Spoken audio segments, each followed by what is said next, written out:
à tous. On se retrouve aujourd'hui pour une nouvelle vidéo revue de sac à main et je vais vous montrer l'une de mes dernières acquisitions, un petit sac de chez Longchamp qui a été un vrai coup de cœur. Je vous l'ai présenté en réel sur Instagram, alors j'en fais pas souvent mais bon, j'aime bien déjà faire des unboxings quand j'achète des articles. Et vous avez été hyper nombreuses à m'envoyer des messages, à me dire que vous aviez un crush vous aussi sur ce sac et que vous attendiez avec impatience la vidéo. Donc j'étais super contente. Voici ma revue de ce sac après plusieurs semaines, je pourrais même dire mois maintenant, de tests et le retour que je peux vous en faire. Donc aujourd'hui nous allons parler du Longchamp Roseau en taille S, donc on va dire le petit format. Je crois qu'il y a encore un plus petit format, un XS. Je vais vous présenter ce sac en détail et vous dire ce que j'en pense. On va commencer tout de suite, c'est parti. Alors dans les marques premium qu'il existe sur le marché au niveau de la maroquinerie, je dois dire que Longchamp c'est l'une de mes marques préférées depuis des années, et puis particulièrement en ce moment parce que je trouve qu'ils ont vraiment tendance à se réinventer. Depuis quelques années on voit vraiment des modèles plus modernes. Bon, il y a le fameux pliage d'ailleurs qui revient en force, je n'arrête pas de le voir dans la rue, mais des nouveaux modèles et tout le monde le porte. Donc ils ont su le faire revenir, notamment au petit format, mais il y a également d'autres gammes comme la gamme Roseau, maintenant il y a le Foxtrot, il y a eu le Brioche qui va être d'ailleurs discontinué, je vous en avais parlé dans une autre vidéo que je possède en vert. Bref, Longchamp étend sa gamme et propose des choses un peu plus actuelles, je dirais. Alors les petites histoires de ce sac, en fait je me suis rendu compte que j'avais pas vraiment de sac kaki dans ma collection. J'avais envie d'un sac kaki, notamment pour l'automne-hiver, mais je vous avoue que cette petite idée dans ma tête est venue d'un sac en particulier qui n'est pas celui-ci. À la base j'ai craqué pour un sac Jacquemus et surtout pour leur coloris qui s'appelle Dark Kaki, et donc j'avais craqué pour le grand Bambino dans ce coloris. Quand je dis j'avais craqué, c'est à dire sur visuel, sur photo, sur internet et tout. Donc voilà, quand j'ai un coup de cœur comme ça, en général ça va assez vite, mais je me suis dit va quand même le voir en boutique. À Toulouse on a une boutique multimarque qui s'appelle Département Féminin et qui propose notamment Jacquemus.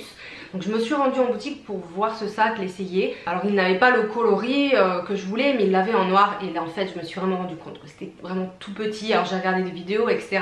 Mais quand on veut vraiment quelque chose, je sais pas vous, mais on a tendance parfois à se voiler la face sur certaines choses. Et en le voyant en vrai je me suis dit vraiment il n'y a rien qui va rentrer dans mes affaires. Enfin, va vraiment falloir que je fasse plus que des sacrifices. Et pour moi c'est compliqué, voilà.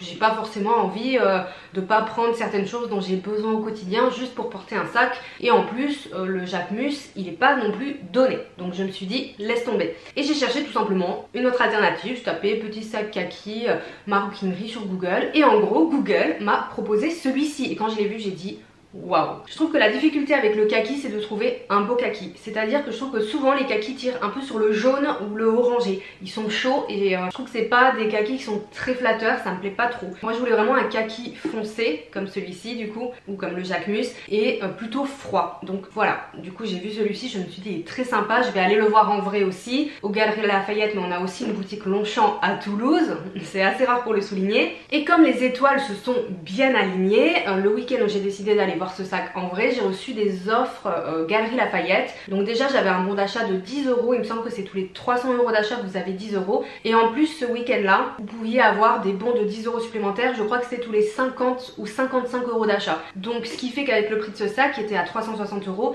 j'ai récupéré en gros 60 € de bons d'achat sur ma carte Galeries Lafayette en achetant ce sac. Donc c'était le bon timing. Je vous avoue que ça m'a un peu pressé l'achat aussi parce que c'est pas négligeable non plus, ces 60 €, je vais pouvoir les utiliser pour d'autres achats. Notamment j'aimerais me racheter mon fond de teint Estée Lauder, donc ça tombe parfaitement. Donc c'était assez intéressant. Donc du coup voilà pourquoi je l'ai pris aux galeries au lieu de la boutique Longchamp. Donc je suis allée le voir, voilà, coup de cœur immédiat. Excellent accueil au corner Longchamp des Galeries Lafayette de Toulouse, franchement digne d'une boutique de luxe. Je me suis sentie très à l'aise. Alors on n'est pas sur du luxe, on est sur du premium, mais quand même je veux dire des fois on va sur d'autres corners et même si c'est pas du luxe on n'est pas non plus forcément hyper bien reçu, mais là c'est en gros ma meilleure expérience en boutique entre guillemets de maroquinerie luxe ou haut de gamme que j'ai jamais eu. J'ai jamais été aussi bien reçue, que ce soit chez Louis Vuitton ou chez Hermès. Donc voilà pour la petite histoire. Alors le Roseau évidemment c'est un modèle qui existe depuis des années. Là on est sur un design qui est beaucoup plus actuel. Il existe évidemment d'autres tailles, je vous l'ai dit, plus petit format. Il y a un M aussi plus gros et peut-être qu'il y a même un format L très très gros, ça je suis pas sûre, mais je sais qu'il y a également plus gros. Si vous cherchez un sac plutôt pour mettre votre ordinateur, working girl et tout, il existe un petit peu plus gros. Il y a également beaucoup de choix de coloris et de cuir. Donc on a du cuir grainé comme ceci, on a du cuir lisse, je crois qu'il y a de l'embossé croco aussi. Vous avez même des bicolores, il y en avait un qui était joli dans les tons camel avec deux teintes de camel qui est très beau. Je me suis pas laissée tenter parce que mon objectif c'est un sac kaki, je suis restée focus. Mais vous avez quand même du choix à ce niveau là. Si vous cherchez par exemple, je sais pas, un sac rouge, j'ai pas vérifié mais il me semble qu'ils en ont un. En plus ils font de beaux rouges, Longchamp. Donc là on est sur un sac avec des lignes graphiques hein, comme vous le voyez, très structuré. Et aussi ce qui m'a donné envie de me pencher vers ce sac et de me dire qu'il serait très bien pour moi et mon utilisation, c'est un autre sac que je possède déjà. Et je sais pas pourquoi j'avais pas pensé avant à ce type de sac, parce que l'autre sac que je possède, je vais vous montrer, c'est celui-ci. C'est un sac que j'adore et qui est très pratique pour moi. Alors je le porte souvent sur Instagram, vous me demandez tout le temps ce que c'est. C'est un sac de chez New Look d'une ancienne collection, donc qui est pas du tout en cuir, voilà, qui est orange, que j'aime beaucoup. Et en fait vous voyez la structure est la même. Et la structure intérieure est globalement la même. Et en fait je me suis rendu compte encore une fois que il était très similaire, ce sac et l'autre aussi, à la structure du sac de jour de Saint Laurent, qui est un de mes sacs gold objectifs que j'aimerais acheter. Et du coup bah, ça me renforce dans l'idée que ça serait vraiment un bon sac pour moi, le Saint Laurent sac de jour. Alors pas tout de suite parce que bah, j'ai d'autres projets pour cette année, mais pourquoi pas. Donc en fait c'est vrai que je me suis dit mais le Longchamp ressemble beaucoup à celui-ci. Je sais déjà que celui-ci est très pratique pour moi. Et j'ai même envie de vous dire, celui-là l'est encore plus. Avant d'aller plus loin, je vous laisse avec le unboxing. J'ai filmé comment il était emballé, tout le packaging, etc. Tout ce qu'on peut mettre à l'intérieur et vous allez être surprise. Et également les modes de portage que vous puissiez voir sur moi avec cette bandoulière qui n'est pas réglable. Donc comme ça, ça peut vous donner une aperçu d'où il tombe par rapport à ma taille. On se retrouve juste après. Alors c'est parti pour l'unboxing, donc je vous l'ai remballé exactement dans le même packaging que je l'ai eu lors de l'achat. Donc pour rappel je l'ai acheté sur un corner Longchamp aux Galeries Lafayette. Donc j'ai eu droit à la poche cadeau, également à la boîte. Donc on m'a demandé si je voulais la boîte ou pas, voilà. J'ai décidé de l'avoir parce que bon, c'est toujours pratique pour pouvoir ranger. Donc c'est vraiment une très très jolie boîte qualitative qui s'ouvre comme ceci. Et à l'intérieur il y avait le sac qui est donc dans un sac anti-poussière qui est également fourni, qui est assez grand, donc c'est bien parce que je peux l'utiliser aussi pour d'autres sacs si je veux. Et voilà la pépite, ce très joli petit sac kaki. Et voici du coup le petit sac, donc qui est dans un cuir grainé kaki qui est très très beau. Vous avez ici le fermoir, le fameux fermoir roseau qui est en bijouterie argentée, qui va s'ouvrir et se fermer tout simplement, voilà, en le faisant passer dans la petite pièce de cuir et comme ceci. Alors je vous avoue que moi je ne le ferme que rarement, généralement je le laisse rabattu ici parce que c'est vrai que c'est un petit peu laborieux comme système de fermeture, bien que très esthétique. À l'intérieur du sac vous avez la bandoulière du coup qui est vendue avec, qui est une bandoulière qui va être détachable, ajustable, que vous pouvez accrocher ici et ici, mais également la changer si vous voulez mettre une bandoulière plus fun.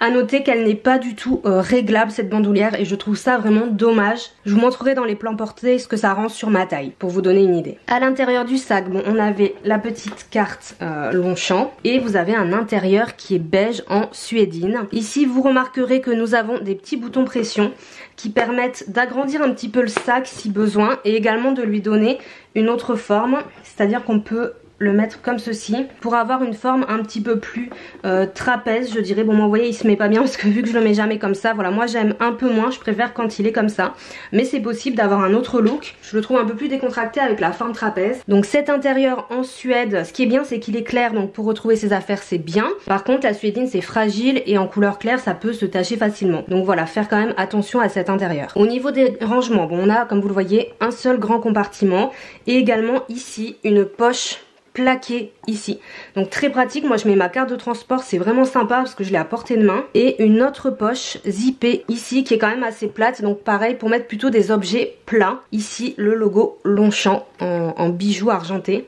Et enfin il y a un petit crochet, j'aime beaucoup quand il y a ça dans les sacs, c'est très pratique notamment pour accrocher ses clés, ça vous évite de les chercher même si bon le sac est quand même assez petit donc on perd pas vraiment ses affaires, mais c'est un petit détail qui est appréciable et qu'on prend en compte dans le prix du sac. Donc voilà pour le petit tour d'horizon, je vais vous montrer tout ce que je mets à l'intérieur. Donc qu'est-ce que je mets dans ce sac tous les jours? Ben toutes mes affaires, donc c'est parfait. Pour commencer, mon petit porte-carte Louis Vuitton, comme je vous le disais, il y a ma carte de transport donc je le glisse ici. Dans la petite poche plate je mets mon peigne, un petit miroir comme ça, petit format, et généralement mon briquet, comme ça pareil je l'ai à portée de main. Dans le grand compartiment je vais mettre ma petite pochette où voilà il y a un petit peu toutes mes affaires comme d'habitude, mon porte-carte porte-monnaie hop, mon téléphone bien sûr, mes cigarettes et mes AirPods. Et également mes clés, je les ai oubliées, elles sont dans l'entrée, mais bon, c'est pas grave. Donc comme vous le voyez, là, il y a quand même encore de la place. Je pourrais mettre, je mets des fois mes lunettes de soleil aussi. Je le porte souvent quand même attaché.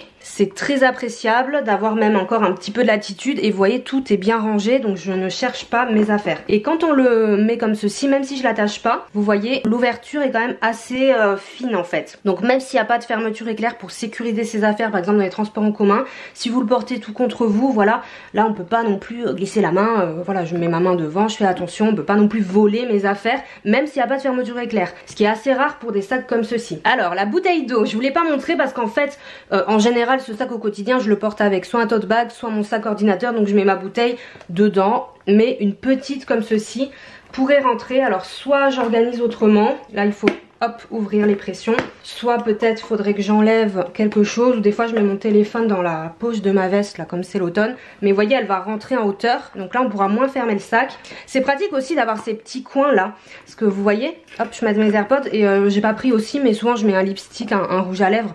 Donc voilà, donc là ça passe. Du coup ben il se ferme un petit peu moins, mais je pourrais prendre, voilà, si j'ai que ce sac, je peux quand même mettre une petite bouteille, même si comme je vous dis souvent j'en prends une plus grande en ce moment à part, mais voilà, ça rentre. Donc franchement, petit mais costaud comme on dit, très très satisfaisant. Je vous montre maintenant les modes de portage et ce que rend la longueur de la bandoulière sur ma taille surtout. Du coup, pour les modes de portage de ce sac, bon évidemment vous pouvez le porter voilà à la main, vous pouvez même glisser votre main, alors peut-être pas avec un manteau épais, et le porter voilà comme ça, à la saignée du coude, c'est assez sympa. Et ensuite évidemment vous avez cette anse donc bon qui vous permet de le porter voilà à l'épaule, classique, donc qui descend à peu près comme ça haut des cuisses pour moi, mais c'est quand même sympa. Et surtout le porter crossbody, donc comme je vous le disais, le problème c'est qu'on va avoir cette bandoulière qui n'est pas réglable, donc il va falloir vraiment voir un petit peu ce que ça peut donner sur vous.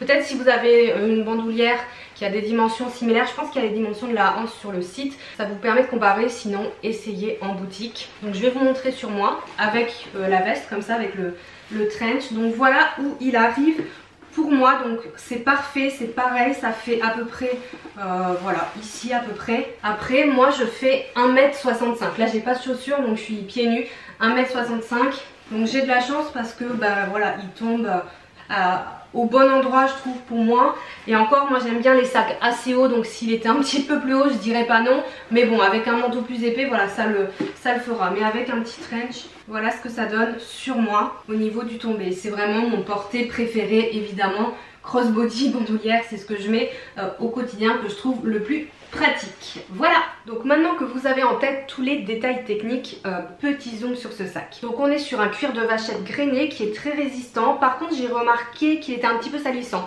Peut-être que c'est parce que c'est un kaki, il a tendance à se salir très vite. Enfin j'essaie de bien me laver les mains, mais des fois j'ai du maquillage parce que je me touche un peu le visage et tout, voilà, ça peut marquer vite. Ceci dit, se nettoie très bien, que ce soit avec du savon pour cuir ou même un petit peu d'eau sur un mouchoir humidifié, et toutes les taches partent très bien. Voilà, mais je tenais à le préciser parce qu'en fait c'est un cuir qui est très mat, et forcément ça fait cet effet qui est un peu gommé, gomme, et ça prend plus les traces. Alors sur un foncé, comme je vous dis, on peut les nettoyer facilement. Peut-être que sur une couleur claire ça peut être un petit peu plus gênant, alors si ça se nettoie facilement moins, mais je pense que potentiellement il peut marquer un petit peu sur les couleurs claires. Au niveau du poids, on est sur un sac, le poids est indiqué sur le site Longchamp, très bien parce que c'est pas toujours le cas, qui fait 565 grammes il me semble, donc qui est plutôt léger, et c'est vraiment un avantage parce que le cuir vous voyez est quand même très épais. C'est un sac qui est rigide, mais on va dire qu'il va avoir quand même une souplesse, enfin rigide dans le sens structuré, mais voilà, le cuir se fait, vous avez comme je vous ai montré les pressions et tout, donc un sac souple, mais c'est pas non plus des plus rigides qui vraiment ne peuvent pas bouger. Donc avec ce cuir épais ça peut peser un petit peu son poids. Là c'est pas le cas parce que je trouve que le sac est déjà bien fait, pas trop lourd de base, et quand on met ses affaires du coup ça reste correct, vous avez pas mal au dos, ce genre de choses. Pour moi ça c'est très important d'avoir un confort avec ce sac. Pourtant cette bandoulière comme vous voyez elle est assez fine, c'est pas le genre de bandoulière que j'aime le plus, je préfère quand elles sont un peu plus épaisses parce que je trouve que ça répartit mieux le poids au niveau du dos. Moi je le porte seulement en crossbody, hein, c'est pour ça que je vous dis ça, mais néanmoins il reste quand même hyper confort. Donc comme vous l'avez vu, pour la contenance c'est quand même très bon. J'y mets tous mes essentiels du quotidien et même un peu plus si besoin. Alors on n'est pas sur un cabas, on est sur un sac comme je vous disais que je porte souvent en binôme avec un sac ordinateur, un tote bag ou un autre grand sac. En tout cas pour le quotidien, dans le cadre du travail, si je dois transporter mon ordinateur. Après il est quand même très sympa pour le week-end parce que c'est vraiment un petit format. Donc en fait c'est vraiment un bon compromis aussi. Ceci dit, on n'a pas tous les mêmes besoins. Je vous montre la contenance avec ce que moi je mets dedans pour vous donner une idée. Après je vous encourage toujours, si vous le pouvez, à aller essayer en boutique et de demander à mettre vos affaires indispensables à l'intérieur. Moi c'est ce que j'ai fait. La demoiselle du corner a été extrêmement gentille, j'ai pu vraiment tout tester. De toute façon, pour ce type de format, donc on est là sur 22 cm. Quand on est à moins de 25-26 cm, moi il faut vraiment que je puisse mettre mes affaires et tester. Je l'aurais pas acheté si elle avait refusé. Autant pour le Jacquemus, j'ai pas eu l'occasion de mettre mes affaires à l'intérieur, mais j'ai vu au premier coup d'œil que ça n'irait pas. Autant pour celui-ci, il peut y avoir un dos, donc je suis contente d'avoir pu tester en boutique, de mettre mes affaires et tout, et j'ai vu que c'était nickel pour ça. Donc du coup, qu'est-ce qu'on a? Un sac que je porte extrêmement souvent, donc je suis extrêmement satisfaite de cet achat. Je l'utilise au quotidien, il est extrêmement pratique pour être ouvert et fermé à une main, dans le sens où moi j'attache pas le roseau comme je vous l'ai montré tout à l'heure. Je le laisse juste devant parce que oui, sinon c'est un peu laborieux, mais je le laisse devant et ça fait quand même cet effet qui est joli. Mais du coup voilà, à une main on enlève, on prend ses affaires, c'est pratique. Comme je vous l'ai montré, vous voyez quand il est fermé, on a quand même s'il n'y a pas de fermeture éclair qui ferme totalement le sac, on a une place minime. Je vous dis ça surtout par rapport au transport en commun, au niveau des vols, etc. On a une place minime, donc je le trouve assez sécurisé, surtout si vous fermez les petites pressions. Moi je le mets contre moi, voilà, je mets mes mains devant, je fais quand même super attention dans les transports en commun, surtout depuis que j'ai failli me faire voler mon téléphone. Mais pour un sac qui n'a pas de fermeture, et je sais que ça peut gêner plusieurs d'entre vous et je le comprends, on a quand même peu de possibilités de voler et de prendre dans votre sac, donc ça c'est hyper appréciable. Au niveau du style, c'est un sac comme je vous le disais qui est quand même plutôt rigide, donc plutôt sophistiqué je dirais. Cependant le kaki c'est une couleur qui est quand même résolument casual, ce qui fait que je le porte facilement avec toutes mes tenues, donc au quotidien avec mes looks plus décontractés. Ouais, voilà, j'ai un petit t-shirt noir, un jean, un trench, ça passe très bien. Si vous aimez les trench beige, c'est sublime dessus. Je vous l'ai montré dans le plan porté, ou avec des manteaux noirs, etc. Ça ira bien avec mes manteaux d'hiver. J'en ai un qui est du coup noir, un camel. Avec le gris ça va aussi. Pourquoi? Parce que comme je vous le disais, c'est un kaki froid foncé, vous voyez. Ça serait un kaki chaud, je trouve que sur le gris ça pourrait jurer, mais là le fait que ce soit une couleur assez froide, je trouve que pour l'automne-hiver c'est parfait. Je dis pas que je le porterai pas au printemps-été, à voir avec mes tenues. Je vais peut-être privilégier d'autres sacs un peu plus estivaux, mais ça peut quand même le faire. Également petit format, dit sac assez versatile, journée-soirée. Donc c'est un sac que je peux totalement porter le soir, donc il va très bien avec des tenues plus élégantes, plus sophistiquées, plus soirée, parce que voilà il est petit. Vous pouvez même du coup plutôt le porter en bandoulière mais sur l'épaule plutôt qu'en crossbody, ou juste avec les poignets, ça fait vraiment très élégant. Donc ça c'est l'avantage aussi de ce format que je trouve vraiment parfait, parce que ça va rendre le sac, comme je vous le disais, hyper versatile et utilisable dans plusieurs situations. Et pour moi c'est important quand j'achète un sac, même s'il n'est pas extrêmement cher, il est quand même, je crois que c'est 360 €, c'est important pour moi de pouvoir le porter au maximum. Moi j'achète mes sacs pour les porter de toute façon, quel que soit leur prix. Au niveau du rapport qualité-prix, alors autant parfois je trouve que Longchamp sur les prix, il y a des choses que je trouve très chères pour ce que c'est, autant celui-ci 360 € pour ce format, je le trouve assez correct. Voilà, on est quand même chez Longchamp, donc on investit quand même. C'est pas inatteignable 360 €. On dépasserait les 400 €. Honnêtement, je suis pas sûre que je l'aurais pris. Là, je trouve ça correct parce que la qualité du cuir est exceptionnelle. C'est quelque chose qui est travaillé. On a beaucoup de couture, beaucoup de surpiqûre. On a un très beau fermoir en bijouterie argentée. Au niveau de la qualité, on y est. Le sac, je l'ai depuis des semaines. Il sent encore le cuir. Et Longchamp, ça reste quand même une valeur sûre. Je sais pas s'ils ont un service après-vente, mais je pense qu'il y a quand même moyen de faire quelque chose si jamais vous avez un souci avec votre sac. Si vous avez des infos sur le SAV Longchamp, n'hésitez pas à les mettre en commentaire pour qu'on soit tous au courant. Mais pour moi, la qualité du sac est au rendez-vous. Et en plus, comme je vous le disais, je l'utilise vraiment au quotidien.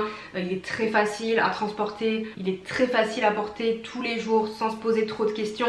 Cette couleur kaki, ça donne un petit peu quand même un twist plutôt qu'un sac noir un peu basique. Pour moi, le rapport qualité-prix à 360 €, on est ok. Et encore une fois, si vous passez par les Galeries Lafayette, que vous avez une carte, etc., vous avez quand même la possibilité d'avoir des réductions ou même en ligne et tout, et de l'avoir un petit peu moins cher. Bon voilà, moi j'avais 10 € de moins, mais comme je vous dis, j'ai récupéré 60 € en carte cadeau, donc franchement c'est quand même hyper intéressant. Et en plus je pense que c'est vraiment une qualité, on le sent, puis on a l'habitude, enfin à force voilà, qui est très très bonne, dans le sens que ça va être un sac qui va être durable. En tout cas moi les sacs Longchamp que j'ai, on a une bonne durabilité sur les produits, et des retours que vous m'avez fait, parce que j'échange aussi avec vous ou sur Insta, en message privé sur les marques et tout. Longchamp, on est quand même sur des produits de bonne qualité. On va faire un petit bilan des points positifs et négatifs de ce sac. Au niveau des points positifs, alors évidemment cette belle couleur kaki qui était du coup mon objectif de base pour l'achat de ce sac. Je trouve que ce kaki est très réussi. Une taille que je juge idéale pour le quotidien, pour emporter, comme vous l'avez vu, tout ce dont j'ai besoin. Et en plus visuellement il est quand même très joli, hein, même porté crossbody, ça fait pas gros sac, etc. Je trouve qu'il est parfait. Après ça pourra dépendre de votre taille et de votre morphologie évidemment. Si vous êtes vraiment plus grande que moi ou quoi, peut-être qu'il fera un petit peu petit, mais en soi si ça vous plaît, portez-le, on s'en fiche. Le cuir grainé d'excellente qualité, le fait qu'il soit très structuré et c'est un sac qui va pas se déformer, qui va garder sa forme. Alors évidemment il faut en prendre un minimum soin, mais pour un usage classique il n'y aura aucun souci. Le design que je trouve, comme je vous l'ai dit, versatile, journée, soirée, est quand même assez intemporel. On est quand même sur un sac classique, c'est pas quelque chose qui va se démoder. Alors c'est peut-être pas la dernière mode fashion, des sacs un peu spéciaux comme on peut voir, mais vous serez jamais démodé avec ce type de modèle là. Et dernier point positif, comme je vous l'ai dit, bon rapport qualité-prix. Au niveau des points d'amélioration, j'ai relevé 3 points. Alors le fermoir qui, si vous voulez vraiment le fermer avec l'attache, peut être un peu difficile, un peu laborieux. Pour moi ce fermoir il est surtout esthétique, enfin il est pas si difficile que ça, mais bon disons que voilà, attacher le nœud nanani, moi perso comme je vous dis je ne le fais pas. Deuxième point négatif, le fait qu'il n'ait pas de fermeture éclair pour totalement sécuriser le sac. Encore une fois je sais que c'est un point important pour vous, donc je le souligne. Et pour moi le plus gros point négatif de ce sac, c'est la bandoulière qui n'est pas réglable, et ça je vous avoue que j'ai du mal à le comprendre pour une marque comme Longchamp. J'ai du mal à comprendre d'ailleurs tout court que maintenant on fasse plus des bandoulières réglables, parce que on a toutes des tailles, des morphologies différentes vraiment. Et à l'heure où on parle d'inclusivité partout sur les réseaux sociaux, dans les campagnes marketing, notamment les marques de luxe ou haut de gamme, de pas faire une bandoulière ajustable, réglable, je trouve ça vraiment dommage. Alors moi j'ai de la chance, il me tombe parfaitement pour ma taille et ma morphologie, et encore ça dépend si je mets une veste, si j'en mets pas, etc. Parce que je fais 1m65, donc on va dire je suis dans la moyenne, je suis ni petite ni grande. Mais si vous êtes vraiment beaucoup plus petite ou très très grande, ça va avoir un autre rendu qui sera peut-être pas, peut-être que ça vous conviendra pas. Je trouve ça dommage, parce qu'en soi rajouter une boucle et quelques trous, c'est pas énorme pour les marques, et voilà, ouais, je trouve que c'est vraiment dommage. Mais bon, j'adore quand même ce sac parce que j'ai de la chance qui tombe bien sur moi. Ça aurait pas été le cas, je l'aurais pas acheté. Voilà pour le petit tour d'horizon sur le petit Longchamp roseau kaki. J'espère que ça vous a plu, que ça aura répondu à vos questions. Si vous avez d'autres questions, que j'ai peut-être, il y a des points que j'ai peut-être oublié d'aborder, n'hésitez pas à me les poser en commentaire et je vous dirai ce que j'en pense. Si vous possédez ce sac, n'hésitez pas à donner votre avis également en commentaire pour aider les personnes qui voudraient peut-être en faire l'acquisition, ou juste pour donner votre avis. Vous l'aimez pas, pourquoi? Moi je l'adore personnellement, mais vous pouvez avoir tout à fait un avis contraire, une mauvaise expérience, et je suis pressée de l'entendre. C'est intéressant de croiser les opinions, on peut pas tous avoir forcément la même, mais pour ma part franchement je suis très contente de mon achat. Je pense que c'est un des meilleurs achats que j'ai fait au niveau des sacs, parce que c'est vraiment quelque chose que je vais rentabiliser et porter très souvent. N'hésitez pas à liker la vidéo si elle vous a plu, si vous voulez plus de revues de sacs à main selon mes achats. Vous pouvez vous abonner à la chaîne si vous en avez envie, et pour ma part je vous souhaite une excellente journée et je vous dis à bientôt. Ciao.